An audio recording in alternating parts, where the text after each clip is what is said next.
Nous allons parler de la famille aujourd'hui et je ne sais pas si je pourrais avoir tout à l'heure un paperboard et tout. Je vais juste montrer un schéma. C'est possible d'avoir un paperboard tout à l'heure. Ça ne sera pas long. Lorsqu'on parle de la famille, stricto sensus, donc au sens strict du terme, la famille est constituée du père, de la mère et des enfants. Amen. Qui est d'accord avec ça? Amen. Mais au sens large du terme, nous voyons que en plus du père, de la mère, des enfants peuvent se greffer d'autres personnes, peuvent se greffer les grands-parents, les frères et sœurs, les tontons, les oncles, les tantes, les cousins, cousines, les arrière-grands-parents lorsqu'ils sont vivants. Donc ça, c'est la famille au sens élargi. Mais je ne vais pas trop m'attarder là-dessus, mais tout à l'heure, lorsque je vais développer le rôle, je montrerai quelle est la place de chaque personne dans ce qu'on appelle la famille. Mais ce qu'il faut savoir, ce qu'il faut retenir, c'est que la famille, c'est la base. La famille, c'est le socle. La famille, c'est vraiment le noyau dur dans lequel naissent les enfants, grandissent les enfants, se construisent les enfants. C'est le socle dur dans lequel, à partir duquel les enfants partent. Et la Bible dit, sont propulsés comme des flèches vers leur destinée. Tout part d'une famille. Au départ, tout part de l'histoire d'un homme, d'une femme qui se rencontrent. Et dans cette rencontre, dans cette relation vont naître les enfants, des hommes et des femmes, qui eux à leur tour aussi devront être propulsés. Amen. Est-ce que tu me suis aujourd'hui?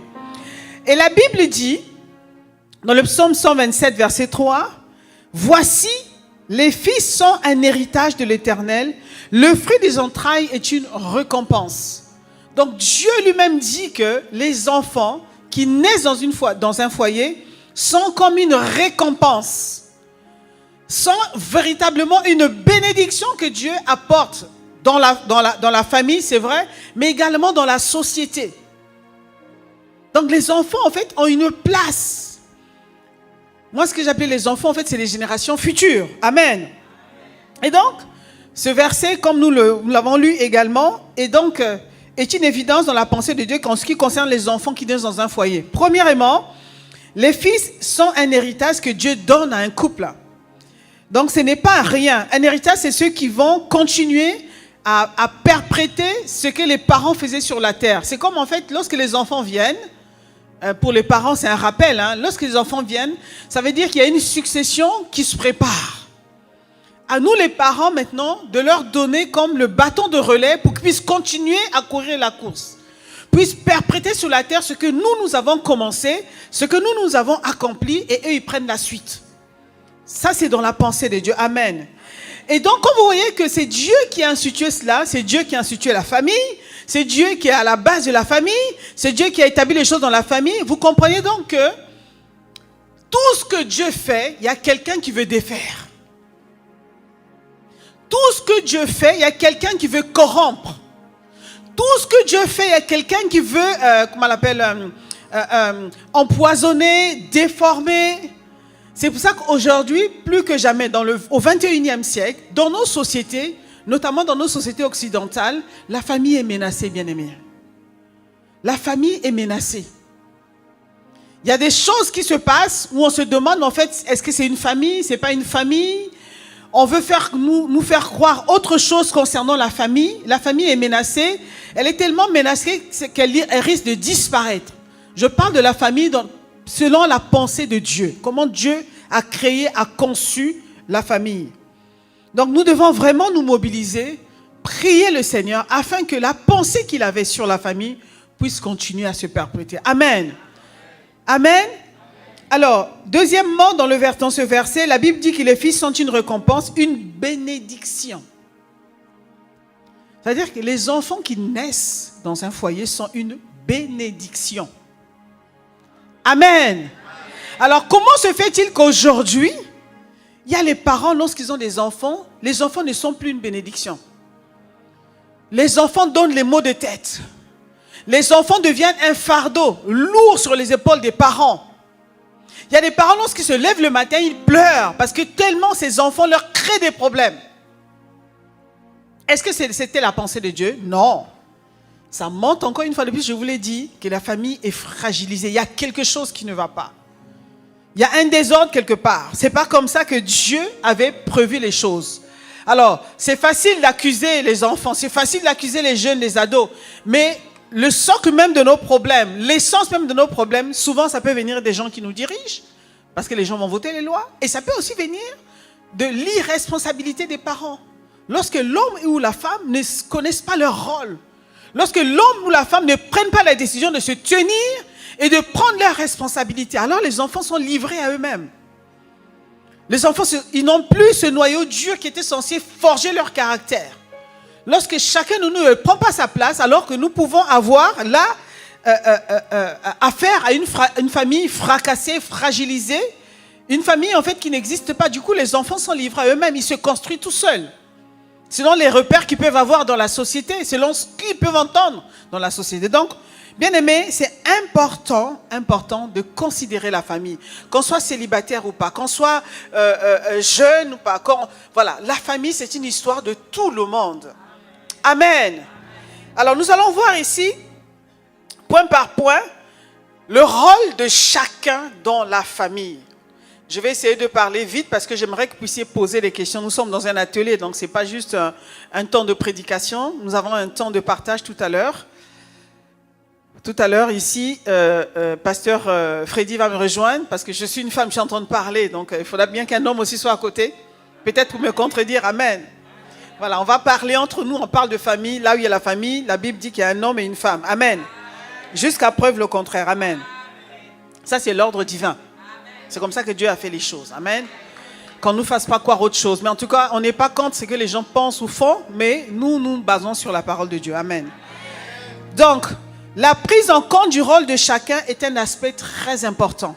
Chacun a une partition. Chacun a un rôle à jouer. Il faut être conscient de ça. Je sais que nous sommes dans l'époque du modernisme. Mais chaque conjoint dans un foyer doit savoir qu'il a un rôle à jouer. Amen. Il a un rôle à jouer. Et la compréhension du rôle de chacun permet l'ouverture de la porte de ce qu'on appelle l'ordre divin. Lorsque dans un foyer, chacun joue son rôle, qu'est-ce qu'on fait? On appelle l'ordre divin dans le foyer. Et là, les choses peuvent marcher. Les choses peuvent avancer. Si chacun ne joue pas son rôle, c'est ce qu'on appelle la confusion. C'est pour ça que les enfants, ils sont livrés à eux-mêmes. Il n'y a plus rien qui marche. Un conjoint se lève un bon matin et dit que c'est fini, je ne t'aime plus. C'est comme si au départ, c'était juste une histoire d'amour. Amen. Là, j'interpelle un peu mes jeunes sœurs ici. On ne se marie pas avec quelqu'un parce qu'on l'aime, seulement. On peut l'aimer, mais on va checker d'autres aspects de la vie. Amen. Amen. Le mariage n'est pas pour les enfants. Le mariage est pour les gens qui sont matures et qui prennent l'engagement, prennent la résolution de fonder une famille et qui pensent aux générations futures. Amen. Amen. Quand on n'est pas prêt à partager, quand on n'est pas prêt à donner, alors on ne se marie pas. Parce qu'aujourd'hui, le mariage est un peu en vogue dans l'église, mais les gens cherchent le mariage parce qu'ils cherchent à obtenir quelque chose du mariage. Alors que dans la pensée de Dieu, quand on rentre dans le mariage, c'est pour donner. Amen. On va revenir dessus. Vous pourrez me poser des questions. Hein? Amen. Donc, il est fondamental pour chacun, homme comme femme, de jouer sa partition, de jouer son rôle. La famille, pour subsister tel que Dieu l'avait prévu qu'il soit, doit se battre aujourd'hui. Pour qu'une famille subsiste, c'est-à-dire que l'homme et la femme doivent s'imposer. Ils doivent lutter dans la prière pour imposer les standards divins. Se discipliner, eux-mêmes être des exemples. Ce n'est pas un acquis. Voyez, le rêve qu'on avait nous là, tu vas rencontrer ton prince charmant, c'est fini. La société est ce qu'elle est aujourd'hui. Les choses ne sont plus comme avant. Il faut se battre, prendre ses responsabilités dans le foyer. Jouer son rôle, mais vraiment jouer son rôle. Hein? Dans un foyer, on n'est pas passif, on est actif, on est un acteur. Amen. Pour apporter le changement, pour vraiment faire fonctionner les choses dans le foyer. Donc, on ne rentre pas pour s'asseoir, on rentre pour travailler. Amen. Sinon, la famille telle que Dieu l'avait dessinée va disparaître. Hein? Amen. Alors, je vais commencer à parler du rôle de chacun. Mais j'aimerais en fait dire une chose. Le rôle, en fait, au départ, on parle d'un couple là, hein, de deux personnes qui sont rencontrées. Mais je vais parler du rôle de ce couple par rapport à la famille, par rapport aux parents, aux amis. J'aimerais quand même qu'on puisse définir. Hein. Quand on parle de la famille, tout à l'heure, je voulais parler de la famille stricto sensu, c'est le père, la mère, les enfants. Mais dans la réalité, c'est pas ça. Et dans les cultures aussi, dans certaines cultures, notamment dans la culture africaine ou certaines cultures, hein, c'est pas exactement ça. Il y a plusieurs personnes qui gravitent autour de la famille. Si je peux juste avoir le paperboard, je vais vous montrer quelque chose. Je vais vous montrer quelque chose, en fait. Ça ne sera pas long. Je vais griffonner dessus et après, on peut juste mettre ici pour que la caméra... Voilà.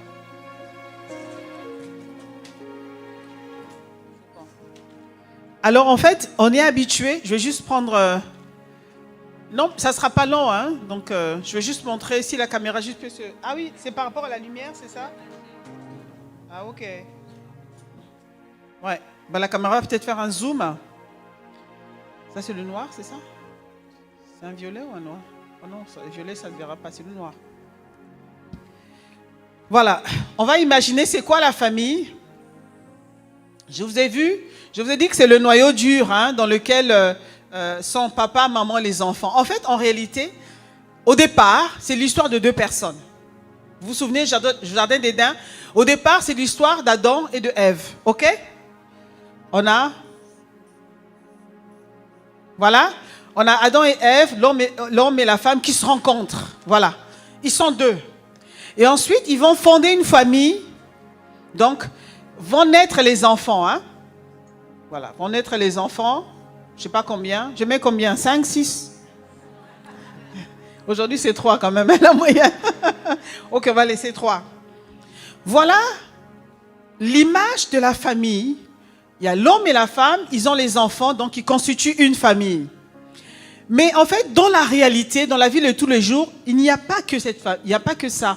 Il faut savoir qu'en fait, au départ, dans cette famille, il y a d'abord un premier noyau dur, l'homme et la femme qui sont ensemble au départ, et les enfants sont là. Bon, ceux qui ont eu ça, on va rajouter quand même. Hein? On va rajouter, c'est pour encourager quelqu'un. Voilà, c'est pour encourager quelqu'un qui prie là, hein? Qui a la foi, voilà, d'avoir 8. Amen. Ok, 8 enfants. En fait, vous allez voir qu'au départ, les deux sont un. La Bible dit que l'homme quittera son père et sa mère, s'attachera à sa femme, les deviendront une seule chair. Ça veut dire que dans la pensée de Dieu, les deux sont unis. Pour qu'un couple fonctionne, il faut que les deux soient unis, proches. Qu'il y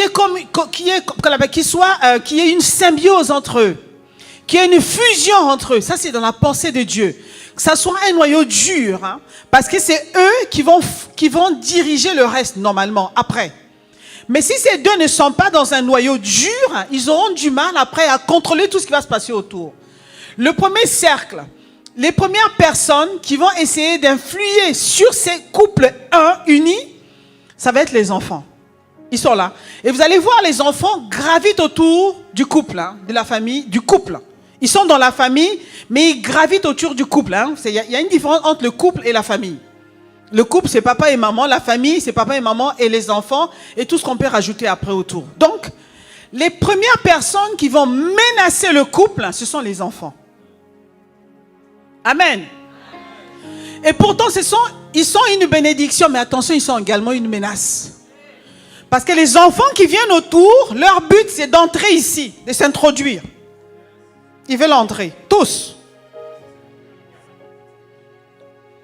Ils veulent entrer, hein. Et moi j'ai 4 enfants. J'ai été sage, n'est-ce pas? Mais vous allez voir que les enfants, quand ils sont petits, ils veulent entrer dans la chambre des parents.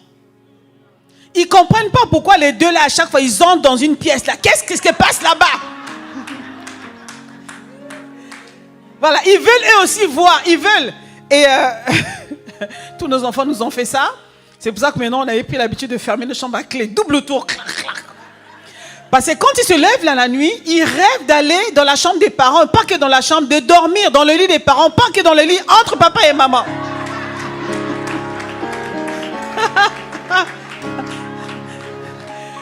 Vous voyez que dans le sens du couple, le couple est menacé en tout temps. La première menace, c'est les enfants autour. C'est pour cela que les deux là, s'ils ne sont pas une seule chair, les enfants vont arriver à les diviser. Ça arrive souvent que les parents se prennent la tête à cause des enfants. À cause de l'éducation des enfants, ils n'arrivent pas à s'entendre, ils se déchirent jusqu'à divorcer. Ou bien, un couple qui se bâtit autour des enfants, ça veut dire que ils n'ont pas de relation réelle entre eux, tout tourne autour des enfants.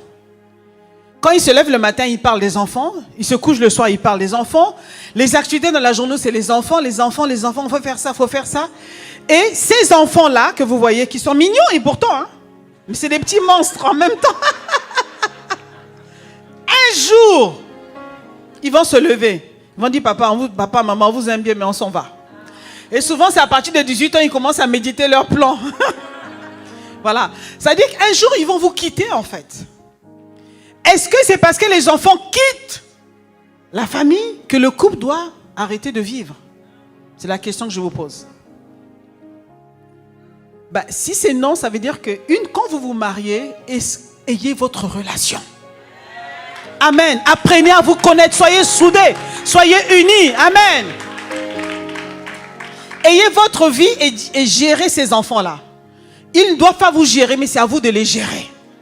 Amen. Parce que si vous laissez les enfants être le sujet de vos conversations, de vos mouvements, de tout ce que vous faites, le jour où ils ne seront plus là, vous allez vous ennuyer. C'est pour ça que les statistiques montrent que pour certains couples, lorsque les enfants partent de la maison, les deux conjoints se retrouvent comme deux inconnus dans une maison. Ils ne savent plus quoi se dire. Ils se regardent. Il n'y a plus de conversation. Il n'y a plus... Les enfants qui étaient là en train d'animer le couple, ils ne sont plus là. Donc les deux s'ennuient et quand l'ennui entre, le couple peut mourir. Et effectivement, certains couples meurent. Parce qu'à 50 ans, 55 ans, l'homme dit, je ne sais pas, moi je ne t'aime plus. Ou la femme dit, je ne me retrouve plus. Donc il commence à chercher un amour, chercher quelque chose. Pourquoi? Parce que ce sont les enfants qui animent le couple. Donc ça, c'est la parenthèse. Donc à ce niveau déjà, ceux-là, ils sont à gérer. Ça, c'est ce qu'on appelle la famille. Maintenant, autour de la famille, peuvent graviter d'autres individus. Amen. Autour de la famille. Alors moi, je vais mettre ici, peuvent graviter d'abord. Il y a un autre cercle ici. Hein. Voilà, il y a d'autres individus. Alors souvent, dans ce premier cercle, il y en a 4. Il y a les parents, vos parents à vous. Hein. Papa, maman, le mari, papa, maman de la femme. Et ils gravitent. Eux, pareil aussi. C'est-à-dire que dans leur tête, ils ont le rêve d'avoir ou bien de diriger un couple qu'eux, ils n'ont pas été. Hein? Vous vous rappelez, il y a des enfants qui se marient et la mère a l'impression que c'est son mariage. Hein? Bon, on ne va pas se fâcher avec les grands-parents ici. Mais en tout cas, ils sont là, ils guettent le couple. Eux aussi, ils veulent s'introduire. Donc, tu as maman qui vient à la maison, qui dit, mais mon fils ne mange pas ça. Je vais te montrer ce qu'il mange. Maman, ta place n'est pas là-bas. Ton fils n'est plus chez toi. Amen. Il est chez lui. Laisse sa femme lui faire à manger. Il va apprendre à manger ce que sa femme fait. Il apprendra à manger. C'est vrai que pendant 20 ans, 25 ans, 30 ans, il a mangé ce que tu faisais. Maintenant, ce temps est révolu. Donne-lui l'occasion de découvrir autre chose. Amen. Mais ne viens pas dans le couple disant qu'il faut que tu lui fasses. Tu sais, il aime manger ça. Il va manger autre chose. Amen. Donc, en tant que grand-parent, moi, je sais, je serai belle maman un jour. C'est des choses que j'apprends. Parce que c'est très difficile. Vous savez, les mamans sont très attachées à leur fils. Ça, c'est une histoire compliquée, on ne comprend pas. On ne comprend pas ça. Moi, mon fils, quand il vient me parler, maman, j'ai à telle soeur. J'ai dit, qui? Non, maman. J'ai dit, en fait, il y a quelque chose en nous, là. Hein? Ça, c'est difficile. Bon, je ne vais pas rentrer dedans, on laisse. Et pareil, les papas sont très attachés à leurs filles. Voyez? Très protecteurs. Donc, ce qui fait que quand les enfants partent, ils ont tendance à vouloir rentrer. Ils veulent continuer à diriger. Donc ça, il faut faire attention. Ça veut dire que ce n'est pas à eux. On peut leur dire, mais malgré ce qu'on leur dit, ils vont essayer. Donc, c'est au couple de résister. quand cette introduction. Et par rapport à ça, la parole de Dieu est claire. C'est-à-dire que ce qu'on doit à nos parents, c'est l'honneur. Amen. C'est tout. Amen. On ne doit pas qu'ils viennent s'installer chez nous. La Bible dit honore ton père et ta mère. Dans l'honneur, il y a l'honoraire, ça veut dire qu'on va les assister, mais ils ne viennent pas s'introduire dans notre couple. Amen. Donc ici, panneau sens interdit, ils ne doivent pas entrer. Après, il y a souvent les amis, un autre cercle. Les amis. Les amis, alors ça dépend combien on en avait avant. Beaucoup d'amis. Il y en avait quelqu'un, il y a une femme, la femme peut avoir 3, 4, 5, 6, une dizaine d'amis. L'homme aussi. En ce qui concerne les amis, mieux vaut que vous soyez d'accord. Parce que moi, je dis souvent aux femmes, si ton mari ne supporte pas ta meilleure amie, tu dois arrêter cette relation. Amen. Ça, c'est une histoire de sagesse. Voilà. L'idéal serait que vos amis soient des amis communs. C'est-à-dire que tes amis soient également les amis, tes amis soient les amis du couple, de l'homme et de la femme. Et non pas que toi, la femme, tu as des amis exclusifs. Non. Est-ce qu'on se fait comprendre? Parce que les amis peuvent influencer tes actes, tes décisions. Les amis, souvent, ce sont des personnes qui vous donnent des conseils. Mais si au niveau du couple, ça ne passe pas, il faut temporiser. Amen. Tu ne vas pas te disputer avec ton mari à cause des amis. Tu ne dois pas. Parce que là, tu dois construire une nouvelle, un nouveau, c'est-à-dire que c'est une nouvelle vie là. Amen. Votre couple n'existait pas avant. Quand tu rentres dans le foyer, tu dois maintenant travailler à bâtir quelque chose. Mais tu ne dois pas bâtir ce couple à partir d'autres relations que tu avais avant. Il faut les laisser un peu, il faut les oublier. Même si te disent que ouais, mais depuis que tu es marié, tu ne nous calcules plus, c'est pas grave. Ça sera un petit temps de chagrin, mais ça passera. Mais toi, tu as besoin de bâtir ton foyer, de le solidifier, de l'emmener le plus loin possible jusqu'à ce que Jésus revienne. Ou jusqu'à ce que la mort vous sépare. Amen. Tu peux acclamer le Seigneur. On donne vraiment les conseils sont précieux pour quelqu'un qui pensait à se marier ou qui vient de se marier. Vous savez, dans la vie, on fait beaucoup d'erreurs des fois et ça nous coûte. Demande à quelqu'un qui a aujourd'hui à divorcer. La personne va dire, si je savais. Voilà. Mais ne rentre pas dans la catégorie de ceux qui disent, si je savais. Prends les résolutions et mets de l'ordre dans ta relation de couple. Amen. C'est important. Et après, maintenant, vient le cercle un peu plus élargi des sœurs, des frères et sœurs. Eux là, ils sont loin. Hein. Surtout ceux-là, ils sont loin. Ceux-là, les frères et sœurs, tu ne leur dois rien du tout. Tu n'es pas leur mère, tu n'es pas leur père. Non mais, sinon l'amour de Dieu, non, ils n'ont pas à venir s'imposer. Les frères qui s'imposent, là c'est ma soeur. Et quoi? Tu m'as mis au monde, tu es ma mère, tu es mon père? Non, il faut arrêter ça là. Hein? Les frères et sœurs qui rendent les cousins, cousines, non. En tout cas, eux, tu ne leur dois rien. Ils sont responsables, ils ont les parents n'ont qu'à s'occuper d'eux. Sinon l'amour de Dieu, voilà... Si tu veux aider, tu aides, mais voilà, tu n'as pas une obligation, en tout cas, je n'ai pas vu, hein, entre guillemets, à pouvoir les prendre comme un fardeau pour toi, n'est-ce pas? Quand tu le fais, c'est vraiment par l'amour, hein, pour eux. L'amour de Dieu, quand tu peux aider, tu t'entends toujours avec ton conjoint. Vous êtes deux. Une seule chair, deux. Pas la peine de voyer des Western Union alors que ton mari n'est pas au courant. Hein? On n'envoie pas les Western Union au pays alors que le mari n'est pas au courant. Ça, c'est pas bien. Non. Les finances, le budget, c'est l'argent du couple. Ce n'est pas ton argent. Ça, c'est encore un autre sujet, ça. On ne fait pas les choses en cachette, là. Il faut arrêter ça. Souvent, les femmes, elles font ça. Ouais, j'envoie ma maman. Non. Si tu envoies ta maman, lui aussi, il a sa maman. On fait comment? On se met d'accord pour voir quels sont les parents qu'on peut assister ensemble d'une manière continue. Parce qu'on doit assistance aux parents. Hein? Honore ton père et ta mère. Donc, on doit assistance aux parents. Là, vous avez deux parents, là.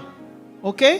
Donc, on se met d'accord. On a décidé ensemble d'apporter tant à telle maman, tant à telle maman. Et voilà, ensemble. Mais je ne veux pas comme ça décider en cachette. Non, on ne fait pas ça. Ce n'est pas l'ordre divin. Amen. Voilà les gens qui gravitent. Donc, quand on parle de la famille, souvenez-vous du premier cercle. Hein? Souvenez-vous du premier, il est capital. C'est vous qui bâtissez là, mais en faisant attention aux petits monstres là, qui veulent entrer. Mais on prend soin d'eux. Et la Bible dit, au psaume 127, et on les propulse dans leur destinée. Amen. Amen. Alors, qui veut connaître alors